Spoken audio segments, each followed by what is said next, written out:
Welcome students. कल मैंने आपको कन्फर्मेशनल आइसोमेरिज्म के बारे में बताया था और मैंने आपको कहा था कि जो कन्फर्मर्स जो होते हैं ये सिंगल बॉन्ड के बीच में फ्री रोटेशन होता है, उसके कारण उनके विन्यास जो होते हैं अलग अलग होते हैं, जिनमें ऊर्जा का अंतर बहुत कम होता है और ये ऊर्जा जो है सामान्य घटनाओं से जैसे टक्कर से और अन्य किसी माध्यम से प्राप्त हो जाती है। तो ये रैपिडली इंटरचेंज होते रहते हैं और इनको सेपरेट करना जो है पॉसिबल नहीं होता है ऑर्डिनरी कंडीशंस के अंदर। तो ये कन्फर्मर्स कहते हैं, इनको रोटामर्स कहते हैं। मैंने आपको एथेन के स्वरूपण कल बताए थे कैसे डाईहेड्रल एंगल चेंज होता है। तो एनर्जी के साथ साथ मैंने उसका विश्लेषण अपन ने किया था, जिसको मैं कह रहा था कि एनर्जी एनालिसिस हम कहते हैं, ऊर्जीय विश्लेषण कहते हैं। तो एथेन के अणु के मैंने आपको उदाहरण बताए थे किस प्रकार से इसमें स्टैगर्ड और एक्लिप्स्ड, स्क्यू, है ना, अलग अलग कन्फर्मेशंस होती हैं, स्वरूपण होते हैं। अब आपके कोर्स में जैसे मैंने कल आपको बता दिया था कि नॉर्मल ब्यूटेन, तो नॉर्मल ब्यूटेन के स्वरूपण भी हमारे कोर्स में है। तो जैसे इथेन का जो अणु है वो ये CH3CH3 और जो बॉन्ड है सिंगल बॉन्ड किस किसके बीच में, कार्बन कार्बन के बीच में। तो जैसे जैसे एनर्जी मिलती है सिंगल बॉन्ड के अलोंग फ्री रोटेशन होता है और फिर कार्बन के साथ जो हाइड्रोजन जुड़े हुए हैं वो हाइड्रोजन भी जो है अपनी पोजीशन धीरे धीरे चेंज करते हैं। तो इस प्रकार से न्यूमैन प्रोजेक्शन फार्मूला से हम इसको समझ सकते हैं। तो नॉर्मल ब्यूटेन का जो फार्मूला है वो ये, तो यहाँ पर ये बीच वाले दो कार्बन हैं, इनके अंदर सिंगल बॉन्ड है और इस कार्बन से जुड़े हुए दो हाइड्रोजन और एक मिथाइल ग्रुप। इसी प्रकार से सिंगल बॉन्ड से जो दूसरा कार्बन जुड़ा है उसमें दो हाइड्रोजन और एक मिथाइल ग्रुप। तो इस प्रकार से जो ये इथेन के स्वरूपण के तरह ही इसमें हम समझ सकते हैं। बस डिफरेंस इतना ही है कि जो एक हाइड्रोजन दोनों ही कार्बन के पास लगा हुआ है, बॉन्डेड है, उस हाइड्रोजन की जगह एक एक मिथाइल ग्रुप है। तो हम उसको मैंने कल आपको बताई थी, इसकी स्वरूपण दो स्वरूपण मैंने आपको बताए थे और मैंने आपको कहा था कि आप ट्राई करें कि जैसे जैसे उनके रोटेशन होता है फिर रोटेशन होता है किस किस प्रकार के और स्वरूपण संभावित हैं। तो एक जैसे मैंने आपको बताया था न्यूमैन प्रोजेक्शन फार्मूला में इस प्रकार से हम मॉलिक्यूल को देखते हैं कि जो फ्रंट वाला है वो एक सेंटर की तरह हो और जो पीछे वाले कार्बन है जो दिखता नहीं है लेकिन उससे बंधे हुए जो भी परमाणु या समूह है वो उसके वृत्त की परिधि पर होते हैं, सर्क्यूम्फ्रेंस पे होते हैं। और यहाँ पर सेंटर से जो तीन बॉन्ड है ये आगे वाले कार्बन से बंधित परमाणुओं के बंध हैं। ये CH3H और H और यहाँ पर पीछे वाले जो कार्बन हैं उसके जो परमाणु जो बंधे हुए हैं उनको हम परिधि के ऊपर बता सकते हैं। तो ये एक स्थिति है, एक नॉर्मल ब्यूटेन का स्वरूपण है, इसको हम बोलते हैं एंटी, ये एंटी कहलाता है। और ये क्या होता है, सबसे ज्यादा स्टेबल होता है, स्टेबल कंफर्मेशन है, सबसे ज्यादा स्टेबल कंफर्मेशन नॉर्मल ब्यूटेन की है। क्योंकि यहाँ पर क्या है कि जो CH3 से वो आगे वाला है और पीछे वाले कार्बन से जो मिथाइल ग्रुप जुड़ा हुआ है उनके बीच की जो दूरी है वो मैक्सिमम है, अधिकतम दूरी है। टॉर्सनल इसके अंदर जो स्ट्रेंथ है वो मिनिमम है, रिपल्सन इसके अंदर मिनिमम होगा, इसलिए इसकी एनर्जी कम होगी और ये स्टेबल है। नॉर्मल ब्यूटेन जो है 67% इस रूप में रहता है। अब 60 डिग्री में मान लीजिए कि जो आगे वाला कार्बन है वो तो आपके क्या है, स्टेशनरी है, स्टेशनरी इन द सेंस स्थिर है, तो उससे जुड़े हुए बंध जो है इस प्रकार से ये CH पीछे वाले कार्बन को बताने के लिए फिर एक सर्किल और इसकी सर्कल 60 डिग्री में जब हम घूमेंगे क्लॉकवाइज डायरेक्शन में यदि हम घूमने की बात करते हैं तो ये H इस H के पीछे आ जाएगा। इस तरीके से हम बता सकते हैं ये H पीछे वाला H है और फिर ये CH3 इस H के पीछे आ जाएगा, तो ये CH3 और ये H इस CH3 के पीछे आ जाता है। तो ये इस प्रकार का एक नया कन्फर्मेशन है, एक नया स्वरूपण है जिसको हम बोलते हैं गॉची। ये गॉची है, ये एक्चुअली एक्लिप्स्ड है, ये इसको हम एक्लिप्स कहेंगे, एक्सट्रीम एक्लिप्स्ड नहीं है, ये एक्लिप्स कहलाता है, एक्लिप्स्ड। अगेन फिर और आगे यदि 60 डिग्री पे और क्लॉकवाइज डायरेक्शन में फ्री रोटेशन कार्बन कार्बन के बीच में हुआ है, आगे वाला कार्बन स्थिर है इस प्रकार से, पीछे वाले कार्बन से जुड़े हुए बॉन्ड है तो इसकी वृत्त की परिधि पर हम बताएंगे।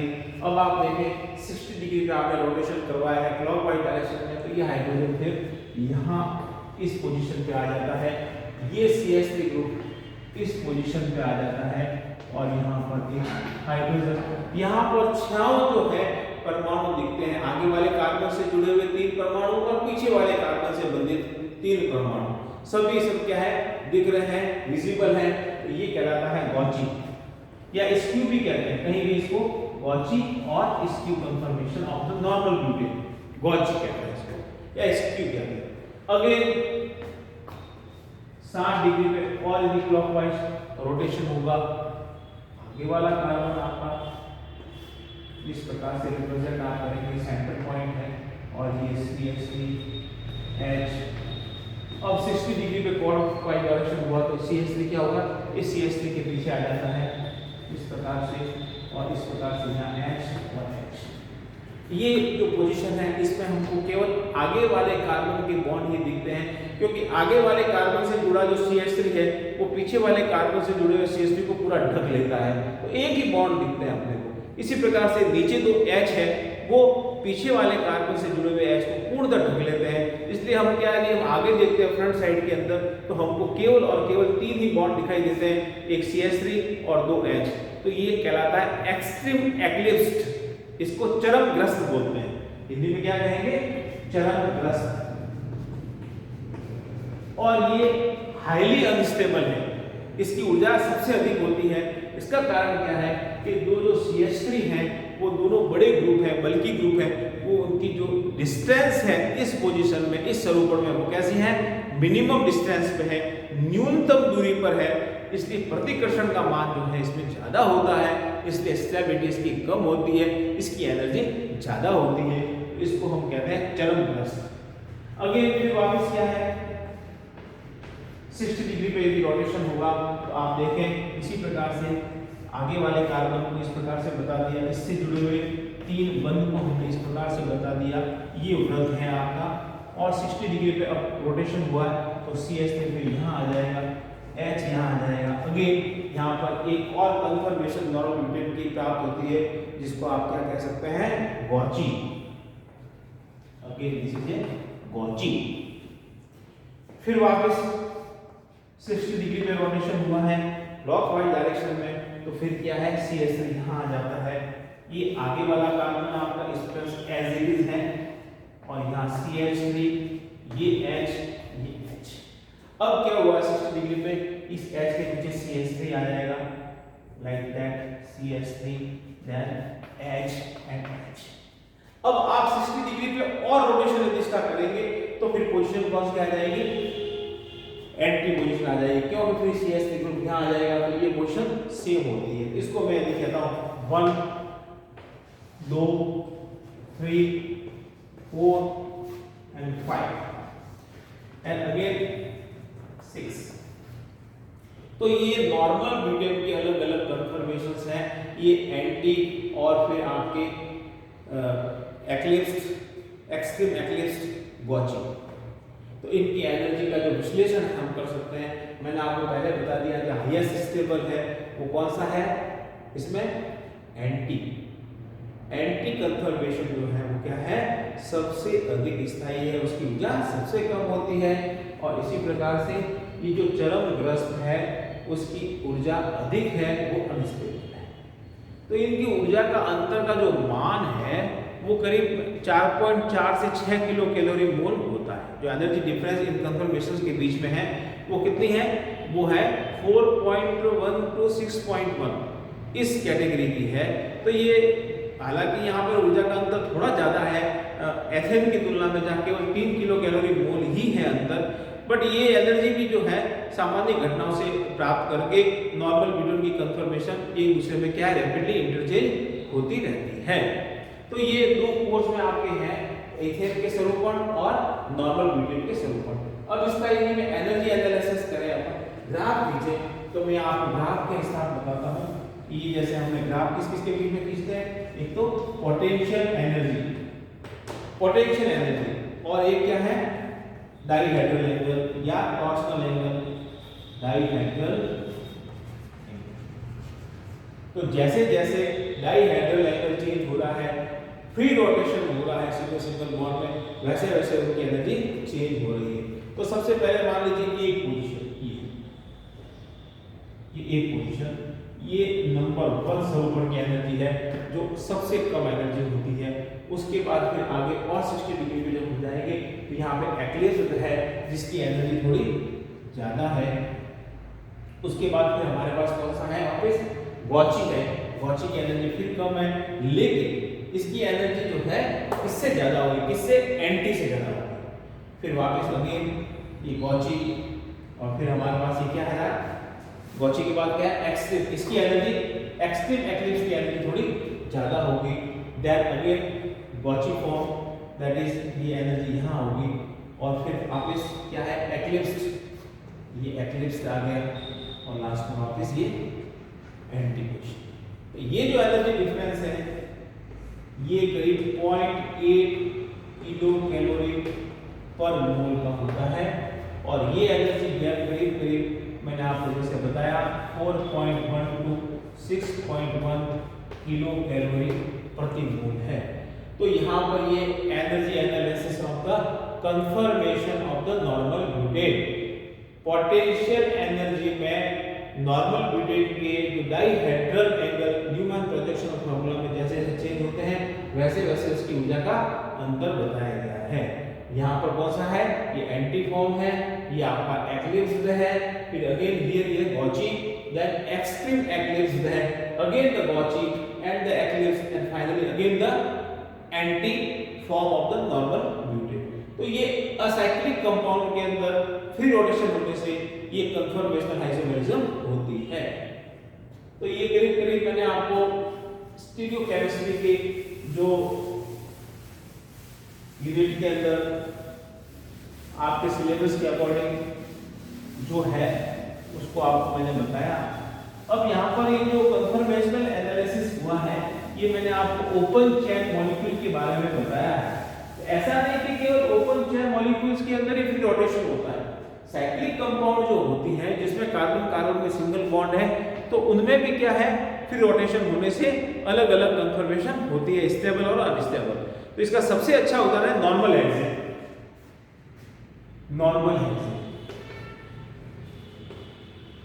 नॉर्मल हेक्सेन ये है आपका स्ट्रेट चेन और साइक्लिक कंपाउंड है फिर इसका साइक्लोहेक्सेन। तो साइक्लोहेक्सेन का जो मॉलिक्यूलर फार्मूला है C6H12, 6 कार्बन है, 12 हाइड्रोजन है और एक साइकिल के अंदर ये बंधे हुए हैं। लेकिन कार्बन कार्बन में यहाँ पर भी क्या है, सिंगल बॉन्ड है और सिंगल बॉन्ड होने से यहाँ भी क्या है, फिर रोटेशन हो सकता है, इसलिए अलग अलग कंफर्मेशन पॉसिबल है। तो दो प्रकार के कंफर्मेशन ये अपने आप को स्टेबल कर लेता है, वो इस प्रकार से हम उसको रिप्रेजेंट कर सकते हैं।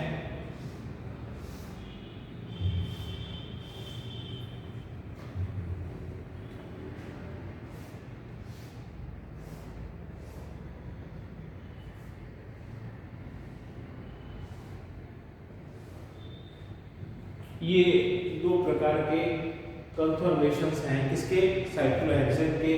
इसको आप बोलेंगे बोट फॉर्म, ये नाव की तरह है, इसके आधार पर इसका नाम है बोट फॉर्म और ये कहलाता है चेयर फॉर्म। चेयर फॉर्म ये कुर्सी रूप है, ये नौका रूप है।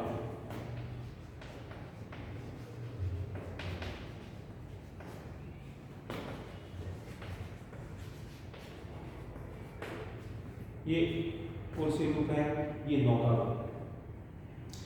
अब ये दोनों वैसे स्टेबल है, ये अपने आप को व्यवस्थित करते हैं कि इसमें टॉर्सनल स्ट्रेन जो है वो मिनिमम हो। बट इन दोनों के यदि हम तुलना करें कि ये जो दो कंफर्मेशन है दोनों साइक्लोहेक्सेन की है, इनमें से स्टेबल कौन सा ज्यादा है, तो इसमें स्टेबल जो है इसमें चेयर फॉर्म जो है स्टेबल है as compare to the boat form. इसका कारण क्या, हालांकि इसमें कार्बन कार्बन में डिस्टेंस तो है ज्यादा है, बट ये जो दो C1 और C4 पे जो दो हाइड्रोजन आते हैं कार्बन नंबर C1 और C4 पे जो हाइड्रोजन है ये कंपैरेटिवली जो चेयर फॉर्म में है उनकी तुलना में यहाँ नजदीक आ जाता है। ये दो हाइड्रोजन जो है इनकी डिस्टेंस यहाँ कम है, इसलिए यहाँ पे रिपल्सन है, यहाँ पे प्रतिकर्षण की संभावना है और इसलिए इसकी एनर्जी थोड़ी ज्यादा हो जाती है और दैट्स व्हाई इसकी स्टेबिलिटी भी कम हो जाती है। इनको फ्लैग पोल हाइड्रोजन कहते हैं। ये फ्लैग पोल हाइड्रोजन कहलाते हैं, ये फ्लैग पोल हाइड्रोजन कहलाते हैं।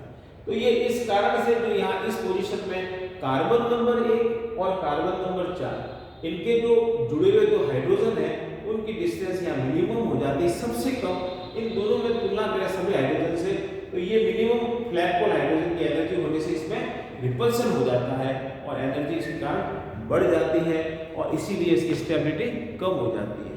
तो न्यूमैन प्रोजेक्शन फार्मूला भी हम समझ सकते हैं इस प्रकार से।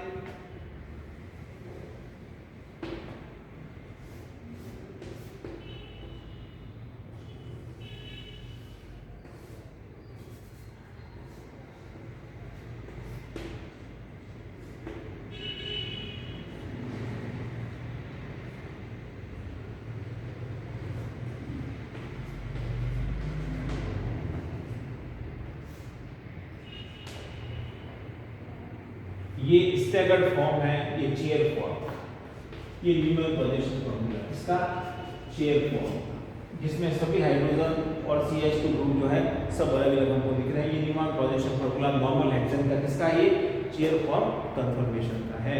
और इसी प्रकार से यदि हम बनाना चाहें न्यूमैन प्रोजेक्शन फॉर्मूला किसका बोल्ट फॉर्म का तो वो इस प्रकार से होगा।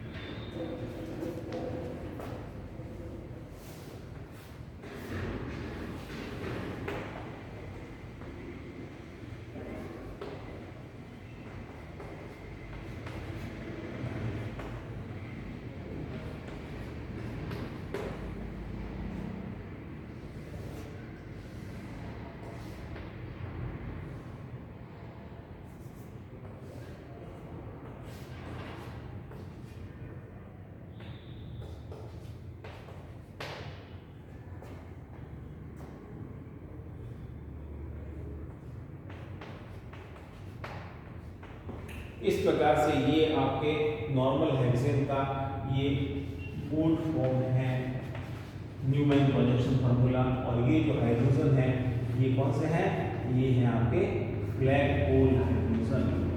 तो ये इसमें आप देख सकते हैं कि दोनों पास पास में है, रिपल्सन ज़्यादा है इसलिए इसकी एनर्जी ज़्यादा है और ये स्टेबल कम है। तो ये सेकेंड यूनिट आपकी जो है यहाँ पर कंप्लीट हो रही है, आप इसकी तैयारी करना अच्छी तरह से देखना। All the best, thank you very much.